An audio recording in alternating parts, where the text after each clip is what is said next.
नमस्कार मित्रांनो, pure NGO कन्सल्टन्सीमध्ये आपणा सर्वांचं सहर्ष स्वागत। आज आपण जाणून घेणार आहोत एनजीओ दर्पणमध्ये रजिस्ट्रेशन करण्यासाठी सोसायटीसाठी आवश्यक कागदपत्रे कोणकोणते लागतात।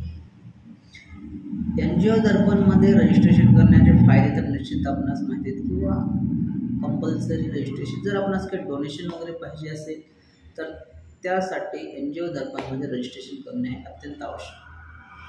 तर एनजीओ दर्पणमध्ये रजिस्ट्रेशन करण्यासाठी कोणकोणते डॉक्युमेंट पाहिजे आहेत, तर त्यासाठी सर्वप्रथम आपणास एकूण 5 डॉक्युमेंट लागतात। एक आहे सोसायटी रजिस्ट्रेशन सर्टिफिकेट, त्यानंतर आहे सोसायटीचं पॅन कार्ड, त्यानंतर ऑफिस ॲड्रेस, त्यानंतर 3 मेंबर्सचे Aadhaar card, PAN card, email, phone number अर्थात मोबाईल नंबर OTP साठी, आणि एका साक्षीदाराचं एका ओळखीच्या किंवा साक्षीदाराचं आधार कार्ड जो त्या संस्थेचा सभासद नाही।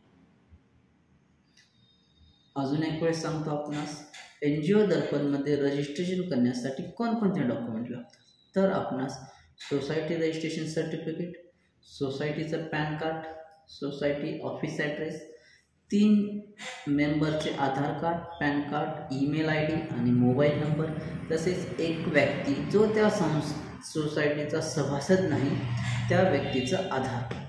एवढ्या डॉक्युमेंट हे अत्यंत आवश्यक आहेत। या डॉक्युमेंटच्या आधारावरच एनजीओ दर्पणमध्ये रजिस्ट्रेशन होऊ शकतं। या व्यतिरिक्त आपणास जर काही अडचणी असतील निश्चित आपण सांगू शकता, कॉन्टॅक्ट करू शकता, माझा नंबर आहेच। धन्यवाद।